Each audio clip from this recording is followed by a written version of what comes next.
Welcome to Getting Started with 3D Printing.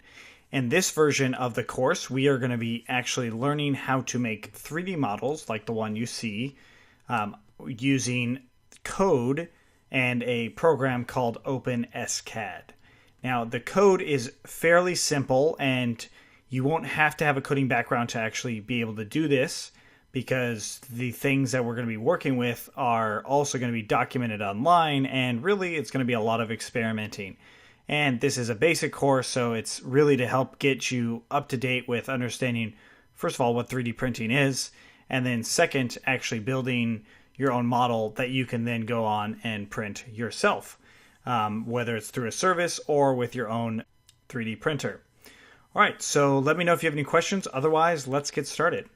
This is a 3D printer. What it does is it makes things. It makes real three-dimensional objects using just code, essentially, or basically a 3D document. Think of it kind of like how your printer, your 2D printer that prints out paper, it pretty much prints from like a normal document, say like a Word document or a Pages document or a PDF. A 3D printer takes a 3D model or a three-dimensional model and prints out something real, typically using plastic, or at least for most of the consumer ones, there's plastic. Eventually, we'll start seeing metal and all types of things being made with a 3D printer. There is already some metal 3D printers out there, so you will start already seeing these things, but for the most people that have a personal 3D printer, they have one that actually prints out in plastic. What you see here is the MakerBot Replicator. This is one of the most popular companies, MakerBot is, for personal 3D printers. Now, there are also large-scale 3D printers that companies use and buy, but those often cost $500,000, where this thing costs only a couple $1,000s, which is a huge cost savings, and the quality of them are pretty close. Now, the $500,000 one is a lot better, but it's only slightly better. Now, a lot better makes, or slightly better makes a huge difference when it comes to making precise tools or objects. So companies that have them for a very good reason. Now, what it does is it layers plastic on top of other plastic. So it melts down some plastic and then layers that plastic. And it works just like how a regular printer does. So if you follow the mouse, it goes left and right, just like a regular printer, right? But only imagine if it went left and right and then up and down, or, well, more specifically up. So that's what it does, is it layers plastic, it melts it down, and then it goes back and forth and then up. So it does it in a very, very thin layer of plastic, and that next layer of plastic molds with the previous layer, and then it keeps going until it actually makes an object, which in this case is a little bunny.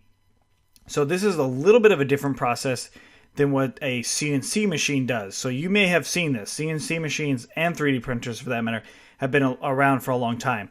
But the CNC machine, what it does is it actually cuts things out, right? So it uses the 3D model as well, but it cuts it out of whatever, like if you put a block of wood down or something like that, it would cut it out of that. So that's subtractive manufacturing, where 3D printing is additive manufacturing. That's another term that they call it. So in this class, what we're going to be doing is talking about just the basics of how to build one of these 3D models. And the huge advantage to 3D printing is, number one, the unit cost. So each one that you produce is fairly inexpensive. Like if you see this right here, as far as the amount of plastic and stuff like that goes, not including the price of the printer, this thing right here might cost 40 cents, maybe 50 cents, maybe $1, versus buying it at the store, it might cost $20 or something like that, or $15. Those are US dollars, of course. And when it comes to doing stuff like that, that allows you to prototype all types of products for way cheaper. Because if you bought this at the store, it's usually done what's called injection molding, which means that they create a mold of this and then they spray plastic into it, and creating the actual mold and machines to do all that it can be a very expensive process.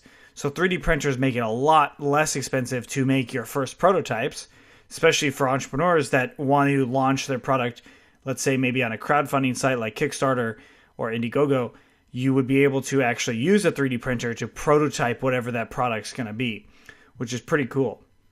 So 3D printers also can make things that don't exist in any other manufacturing capability. Like something like this would be very, very hard to manufacture with injection molding because of the actual properties of how it's done. But a 3D printer can do it. Not all 3D printers, but a 3D printer could do it because it's going layer by layer. And then it also can do some cool different designs like this, where traditional manufacturing, it might not come out as crisp or as solid or nice looking. There's all kinds of that you can check out on MakerBot's Thingiverse, so thingiverse.com. This has all types of 3D printed objects that you can download and actually print on your own and make them at home if you own a 3D printer or by using a 3D printing service.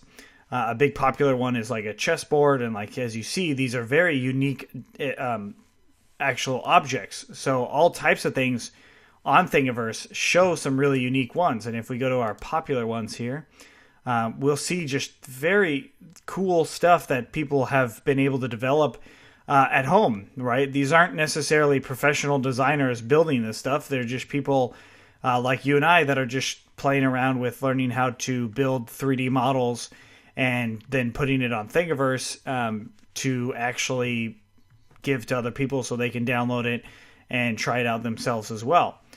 So there's all really cool kind of things on there. There's one more service that I want to show you is if you go to shapeways.com. This is a service that will actually 3D print objects for you, and they will sell 3D printed objects for you. And this will do all types of materials as well. Where the MakerBot uses plastic, so MakerBot.com is where you would find the different 3D printers that are for sale. It uses plastic. Shapeways can use all types of materials, which is really, really cool. So if you wanted to design, a special ring for your significant other, you could do that here, or a necklace or something like that. Like this anchor right here, that's probably in gold. It's $163, so it's probably actually in gold. Or no, it's actually in raw silver. Or you could try it in polished silver, and that's what would come out, and you'd be able to actually have that, and it would be an object that you designed and then was printed on Shapeways. Or you could just buy one that somebody else designed and do that too. So this is a cool site to check out, or actually both of these sites, Shapeways as well as Thingiverse, are two sites that you check out to kind of get some inspiration as far as 3D printed items that you could actually build yourself. So let's actually close these out. And then there's also this website, 3Ders, 3Ders.com, .org, is a great website to do price comparison of 3D printers that you might consider purchasing.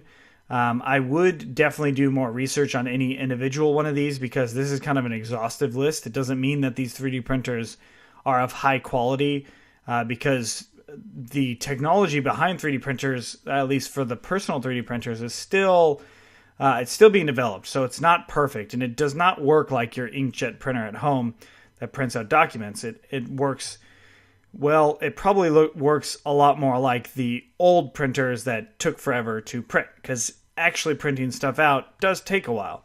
So like an object of this size probably would take about 8 hours to print. Maybe a little less, maybe a little more, but around 8 hours to actually make this using plastic, which is a long time, but considering that you don't have to do anything after you press print, it's not too bad. All right, so what's this class all about? This class is about learning how to actually design some of these products, some of these 3D models yourself. Now, it's not exactly a 3D design class because we're not building this to be in a video game or to be in like some type of like movie or something like that. This is not for like graphics 3D. This is really for objects. So building real objects, so for 3D printers. We're going to be using OpenSCAD. OpenSCAD is another way to say it. This is an open source 3D modeler. There are other 3D modelers that are super expensive This one is free because it's open source and it uses code. So this is one way to actually do it, is to actually code out how these models will look. So this right here is all code. All that is written in code, and it's created this object here that then could be printed out into a 3D object. And even on Thingiverse.com, you can also go there and see that OpenSCAD is also here. So if we open SCAD, if we search out OpenSCAD, you will also see all types of models that were written in OpenSCAD 2 with the code and stuff like that. In some cases, they'll actually give you the code as well in their thing files. So .scad would be what you would see, and then also it gives you the actual code there as well. And all this stuff is growing. It has a growing library and stuff like that.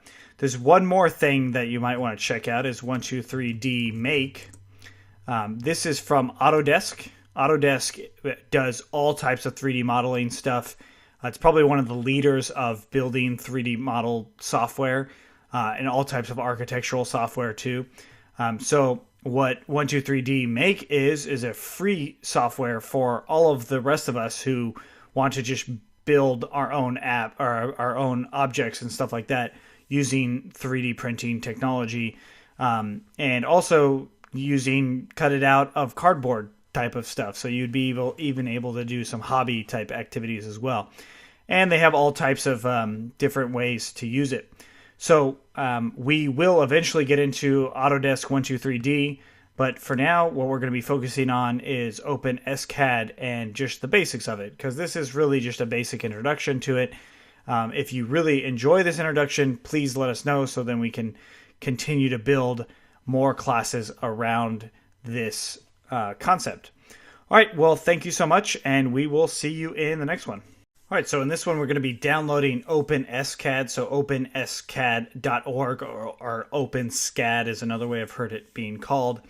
I'm going to refer to it as OpenSCAD because it is a CAD, computer-aided drafting modeler, and S for solid 3D computer-aided modeler. I actually don't know what the S is for. It could be called OpenCAD, but there also might be another software called that. Anyway, so let's go ahead and jump on openscad.org and click on downloads. And you're going to click whatever machine that you're on to actually download it and use this. It shouldn't be a whole lot different depending on what machine you're on. And of course, Windows users, make sure you check the right installer. If you're on a 64-bit and you happen to install the 32-bit, you're going to be okay. So if you aren't sure what you're on, just go ahead and just download it and install the 32-bit. Mac users, just go ahead and download this, and then you're just going to go through the basic installation process. So that's not necessarily mean that you just open up the file after you download it. I'm going to hit cancel. What you would want to do is after you download it, this is for Mac users, of course, is you're going to want to drag this into your applications. Otherwise, it doesn't have an installer yet, or at least at the point of this being made. So just download it into your applications folder. After you download and open it up, then it's going to install it into your computer. And Windows users, I think yours will have an installer. If it doesn't, I would very much appreciate anyone who has knowledge on that or figures out what it is, just post it in the comments somewhere. All right, so I'm going to let it install. So this is actually how you'd install it on a Mac. You just drag it in and install it that way. So once it's installed, then we can open it up. So I'm going to scroll down to OpenSCAD. And I'm going to say open. That was a little security warning that pops up because it's an unidentified developer, but it is a very safe program. All right, so this is OpenSCAD. So this is the software. The program is up. We have it installed and it's running. So if you have any questions at this point, let us know. Otherwise, we will continue on in the next one. All right, so now that you have OpenSCAD downloaded and installed, I want you to go ahead and check out the documentation. Documentation has all types of table of contents to kind of get you started I definitely recommend that you try out as much as you possibly can until you really start to understand how this whole thing works, because realistically, it's going to be a lot of trial and error using OpenSCAD.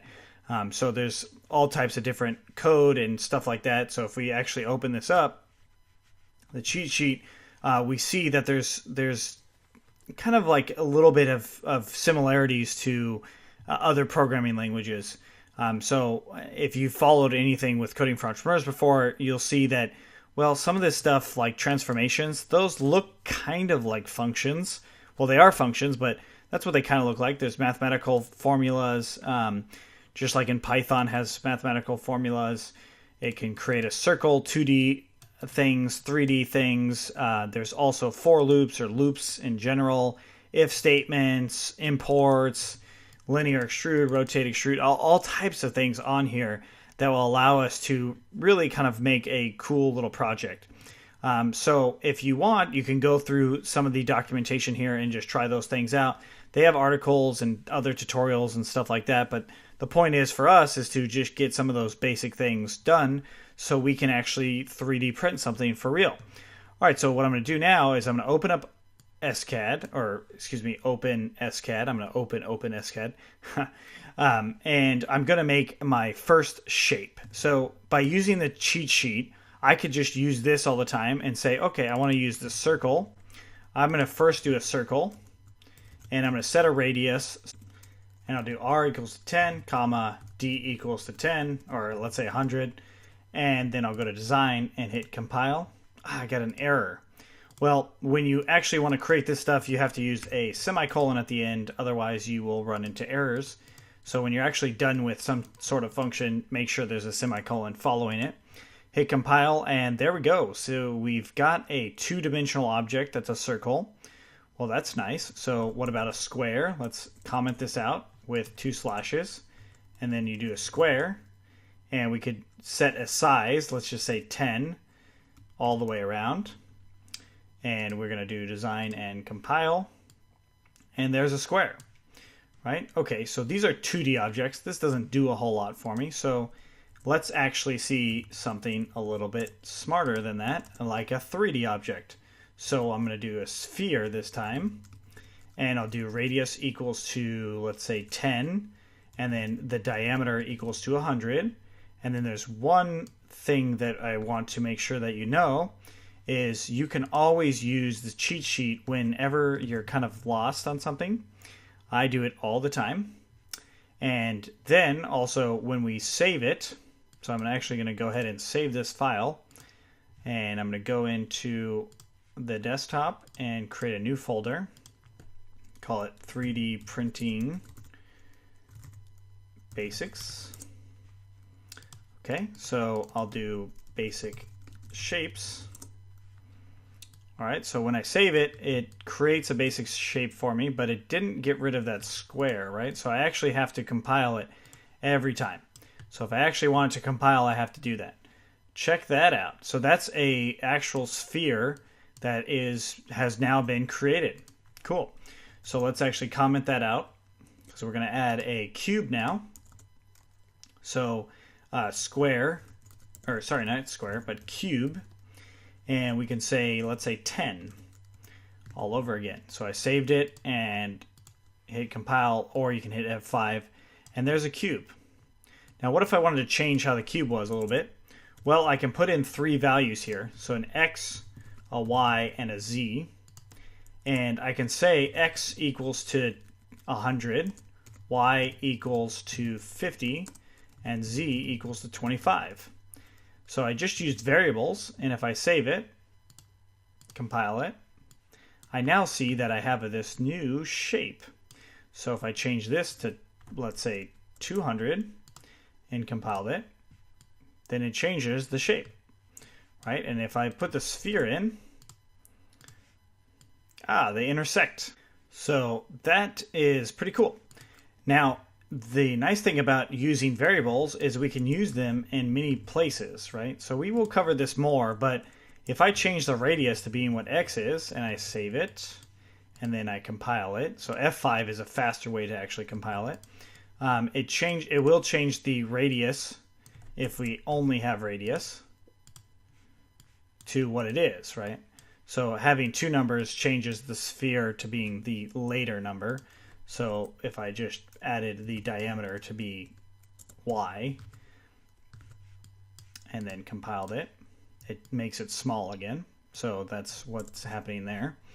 All right, so in the quickest way, you can just use F5. If you're on a Mac, the F5 typically is a button that you can just press. And that creates a sphere with a little thing out the side of it, which is the cube. I'm going to put this back to being, let's say, like Z, and then do that. All right, cool. So that is it for our basic shapes. We have two shapes, but we can also just kind of add a bunch in here, right? And then compile it. But I don't see any difference at all. So that's where we want to actually talk about how we can move these things, and we will do that in the next one. All right, so in this one, we are going to make a shape that, well, it's going to resemble this. This is a function called whole, so whole, and it takes two shapes. So first off, we'll do cube of 30, and then cube of 10. And, well, it would be nice if that's all we could do, but realistically we have to move one of these cubes. So I'm going to move that first one by just doing translate, and I can translate it for, let's say I want to go 10x and then 10y and 0z. So remember, whenever you see a list like this, it's x, y, z. You can refer to the documentation to know exactly what it is, but translate, it'll be always x first, y second, z last. So z is up and down, and then x and y axis like any x and y axis. All right, so we save it. I'm going to save it as whole into my project directory. And then I'm going to hit F5, and there we go. So not exactly the same, but very similar. So if I do 30 and actually move it out, we see that it actually changes. So I just combined those two things. Now if I got rid of whole, let's actually see what those look like. See how it actually changes to what it's actually molding these things together. Now back into whole. Okay. So we can do other stuff too. We don't have to have a perfect cube. It could be, some kind of strange cube here. And then we do F5, and it actually changes the whole layout of what's actually going on with this, right? And it doesn't have to be a cube either. It could be a sphere. So let's use a sphere. And let's put the radius of 20. And there we go. So now we've got this whole other thing that's coming out. Like that is kind of weird, but that's something that actually can be used, right? So that would be depending on how you want to do this. And in this case, we might want to translate the y-axis so it kind of fits along the lines a little bit better, right? So I translated it even, or I should say I translated it too high when I should have went minus. That way it's on the same plane, right? So there we go. So same plane, meaning that it's like if you printed this out, it'd all be laying down on the same exact surface, where this is the plane that it'd be laying on. So there's that, and then you could even go even more drastic and put it way down to where it's getting closer to being, I don't know, maybe some sort of comet or something like that. So let's make it even more drastic, right? So it's 40, and then we can make this even more drastic, right? So that's going to change depending on how you want it to look. It's kind of getting closer to like a starship or something weird. Anyways, so that's how you do whole, and it just combines two shapes together as long as you translate them. Now, if I don't translate them and I do it, well, it's still going to do it, because in the case of sphere and cube, it's not really, their centers aren't exactly in the same spot, especially with this size. But translate makes sure that it will actually make a brand new shape from it. All right, so that is whole.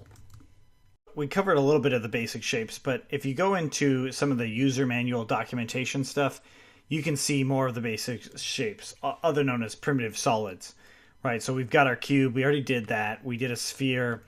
And then you can also add in resolution, which we'll cover later. But if we just grab it real quick right now, and we go into OpenSCAD to our sphere, and I'm going to just cut those or delete those, and then do our compiling. Notice that it got a lot smoother. So if I change this down to 10 and do a compile, notice that it's a lot more blocky.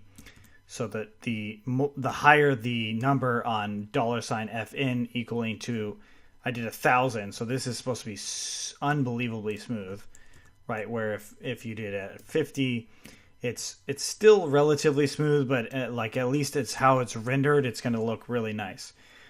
So the higher the resolution, the better for just, general resolution, and it covers that a little bit there.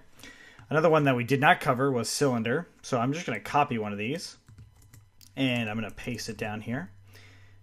Comment out the sphere and go ahead and hit F5. And this is the cylinder that's made, right? So we have the different locations as to what's going on here. So this is diameter 1 and diameter 2.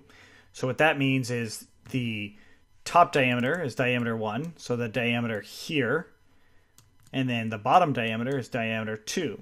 So if those were the same, what would happen? So if I change this to 40, I'm going to change the height to 50, render it, and there you go. That's another type of cylinder, right? So that's how you would be able to actually change to make it something like this.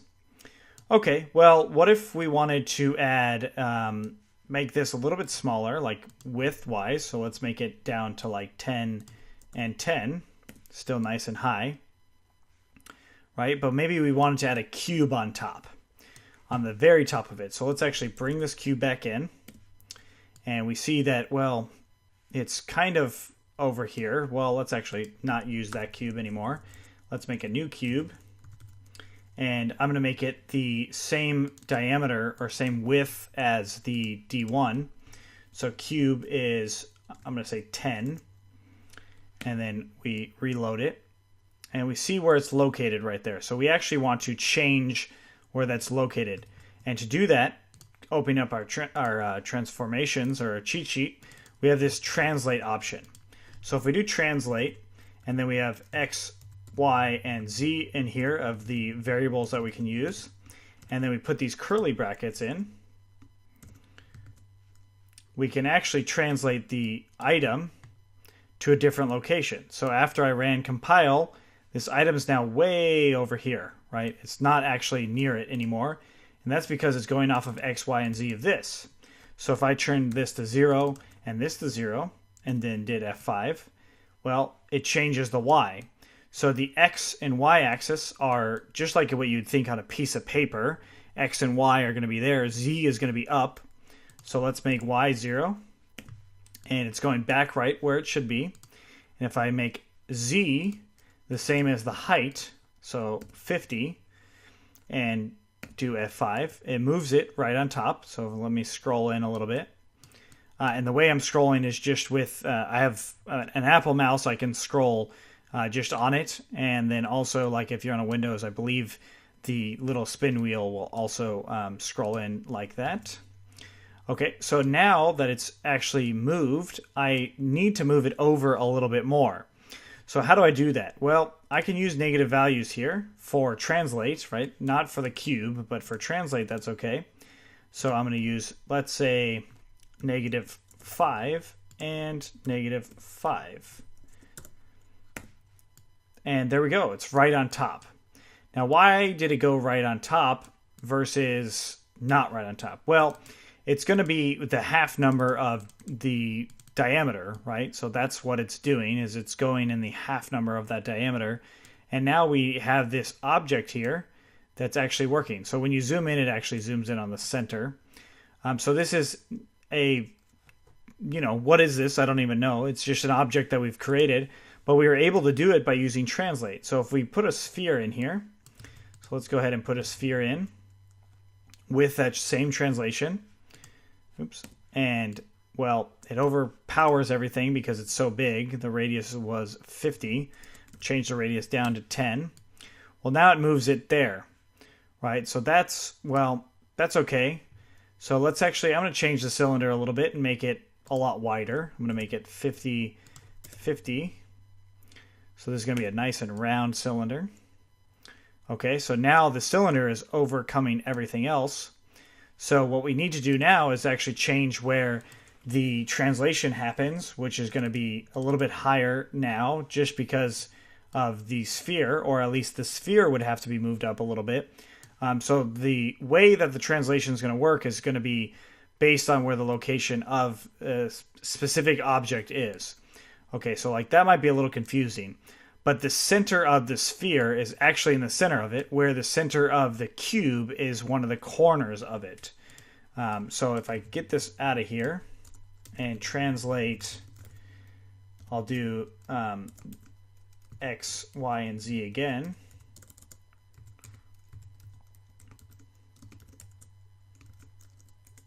Paste that in.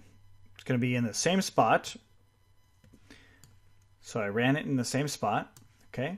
So now I want to bring it into the middle. So let's make Y 0 and X 0. F5. So now it actually is in the middle. Okay. But the middle part of it is, so the center of the circle right here is actually in the middle, but it's intersecting with the cylinder's plane. So we need to move it up more, and that's going to be the radius as to what it is. So the sphere, half of the radius is underneath, half of the radius is up top. So what I want to do is plus 10 to bring it completely out of there. So now it's completely out, and the actual bottom of it, so let me actually just comment out the cube. So the actual bottom of this sphere, I'm going to make it a little bit bigger so we can see it a little bit better. The actual bottom is touching right at the very top. And that's because of how we changed the radius. So the radius is now 10, which basically I translated it to the same height as the cylinder, and I moved it up a little bit. So that's actually how we do translation. There's a lot more that you can play around with this on how to do it and make it a little bit nicer, but the point here is that you want to figure out how translation works in the sense that it has to relate to other objects if we eventually want to 3D print this, right? So if I wanted this to be on one of those cubes, and I put, whoops, got to take out both comments, put the cube up. So now I've got that cube there, and the cube is 10. So the cube, the bottom of the cube is 0, 0, right? So the actual bottom of the cube is actually the bottom. Now I want to bring it up. I need to bring this up another 10 to be on top of that cube, because the cube is 10 itself. So the height of the cube is 10. And if I want the sphere to be on top of that, then I'm going to have to change it 10. So now it's just sitting right on top. So the very bottom of that sphere is right there. And it's a little hard to tell, but it's definitely there. And realistically, though, you probably wouldn't have it exactly like that, because you're not going to have a sphere on the tip top of it. If anything, you would have it a little bit closer. Oh, wait, plus not 5, but 15. You'd probably have it something more like this, where it actually intersects with the cube item itself. And of course, a cube can be a rectangle as well. It doesn't have to actually be a perfect cube. All right, so that is some basics with translation. So let me know if you have any questions so far. Otherwise, let's keep going. So now, looking in the documentation, you should be able to play around with a lot of this stuff to see what it does. So if you see something like this, you can actually go ahead and copy it and paste it in. Well, these don't copy too well, so let's actually scroll down and look at this shape right here. So I'm going to go ahead and copy this shape exactly. And that's going right here, and then I'm just going to paste it in here, press F5, and there's that shape that was just now created. So it's just a sphere, and it has, quite a bit of like width to it. But in this case, the width is from the y-axis. So if I wanted to make it a little bit more even, then I can just add it to the x-axis, and now it's kind of more of like a sphere. So maybe we could even turn this into a frisbee of some kind or something like that. But when it comes to actually playing around with shapes, you definitely should check them out just to see how all of them work. So if you see any code out there, just throw it into OpenSCAD and try it out. So now what I'm going to do is I'm going to actually focus on a different thing called difference. So the way I can actually get the difference between two objects, and then we're also going to focus on union.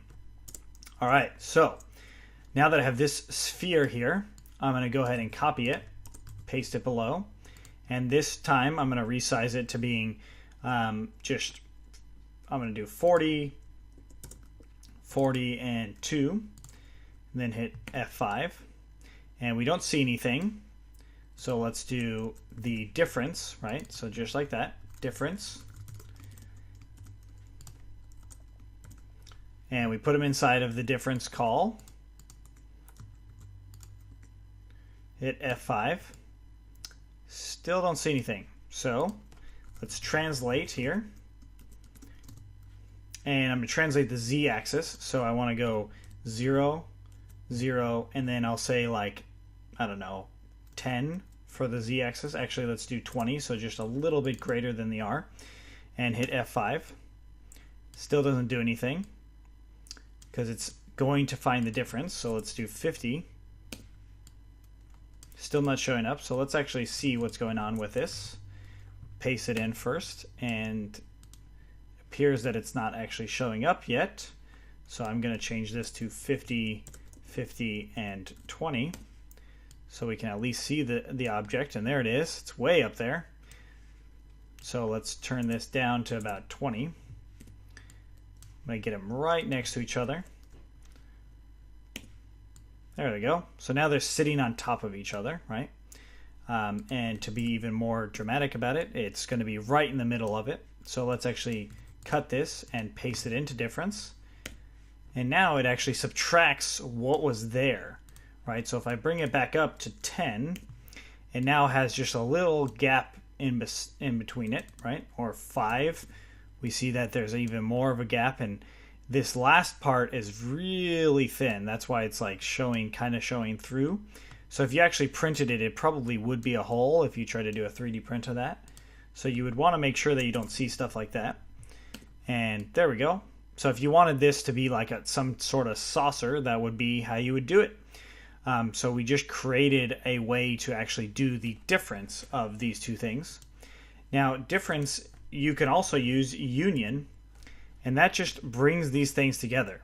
Now they're already intersected, but union makes sure that they actually are essentially the exact same shape, where difference takes them apart, right? So union is something you'd want to use on your final 3D print. So if you were to have multiple objects that are barely touching, you would still want to do union on it.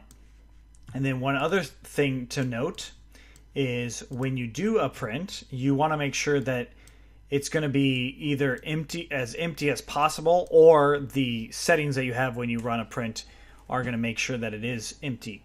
So what that means is if you really wanted to have a sphere, so I'm going to just get rid of this line real quick. If you really wanted to have something like this, maybe even taller than this, so like let's say for instance it's like 100 instead of 10, so maybe it's something like this. And if you really wanted to have something like this, printing it out in 3D means that the inside would also be printed out. So what you would want to do is use difference to actually make sure that the model inside of it is actually going to be it's actually going to be empty on the inside. So what we would do here is just kind of scale this down a little bit and empty out whatever's in there based on your model.